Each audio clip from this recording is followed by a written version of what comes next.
Shalom Aleichem. I don't think I've ever dug into a Sicha since I started this shiur, and I try to dig into this Sicha. When I mean dig in, to try to get the history, to try to get the context. And it's a strange situation. When I mean strange, the Sicha of Sukkos Beis, if you go to the end, it says it's from the Sichas that were said at Simchas Beis She'eva, Simchas Torah, the second Farbrengen of Shabbos Bereshis, Tavshin Chav Daled. Now you open Tavshin Chav Daled, you open the Farbrengen, nothing, not a connection. And if you go through it, I went through the Sichas, I don't know, half a dozen times. Am I missing something? Am I missing something? I don't see any of it. And ultimately, like when you try to boil down and see some similarity between what the Rebbe spoke about to this Sicha, you end up with very, very little. You end up with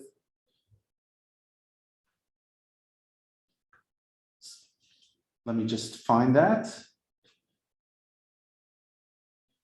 Yeah. In the Sicha that we learned, v'yesh loimer as das is oich von the time was the mitzvah von tilas dalet minim min amuvcher is besukkah. Durch dem was dies achtus apam tilas dalet minim kommt behemtshech zu der achtus. Basically, that through that you have the dalet minim in the sukkah, then you bring the achtus of the two. That is the only connection that I could find with anything that is said in the Farbrengen. And I was trying to find, is there something I'm missing? Because ultimately, there is a connection, the Rebbe finds, that in the Simchas Beis She'eva Farbrengen, to a Sicha that was published later on in Chelik Chav Beis. And that is about the Lulav and the Esrog and why you make the bracha on the Lulav. But other than that, you Pasha don't see anything even about Lulav. You see a small thing about mitzvahs nitilas sukkah is mitzvah min amuvcher. That taking the mitzvah, doing it in a sukkah is mitzvah min amuvcher. There's no reference in the footnotes to our Farbrengen, to our Sicha, nothing. And I try to do my research. Obviously, I could do more research, but it seems that the Sicha is kind of a build-up on its own. It's usually most of the Sichas, almost everyone we've learned together, is a rendition or a amended rendition of something the Rebbe spoke about at the Farbrengen.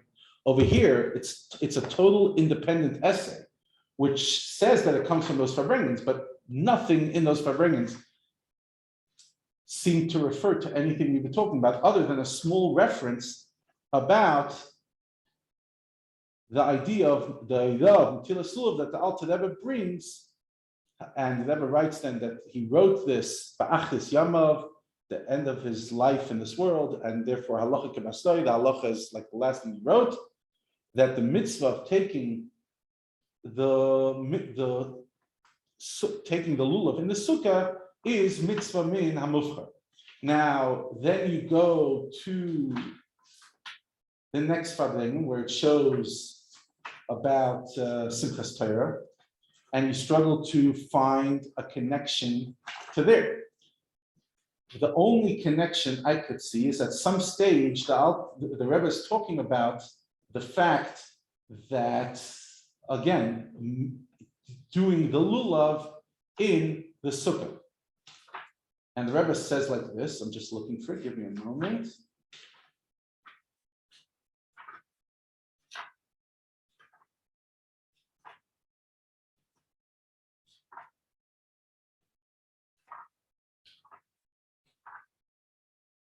Yeah.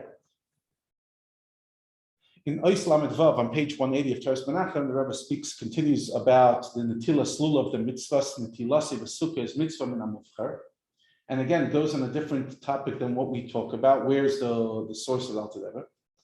And then the Rebbe said something which is quite interesting. He says it's a mefeirisha mishnah in Maseches Sukkah. Why? He brings a proof from the fact that the Mishnah says if you came on the road and you didn't have a lulav to take, that when you come home, you should do it by your table. And the Gemara goes into a question, what does it mean? Can he eat first? Can he not eat first? Etc. Says the Rebbe that the word yutal al shulchana, you could learn from there that you have to take it in the sukkah, because where's your shulchan during Sukkos? In the sukkah. So interesting. At that stage, the Rebbe said there are some people who say a story about the Dagat Shavar, and over there he quotes from Rabbi Shlomo Zalman Yosef Zevin, that say a story that Dagat Shavar would not take a lulav in the sukkah because he didn't find a makar to this in Gemara, a source. Says that the story doesn't seem to be true because, as we just showed, there's a makar to it. He says it's similar to a story that I just cracked up when I read this, forgive me.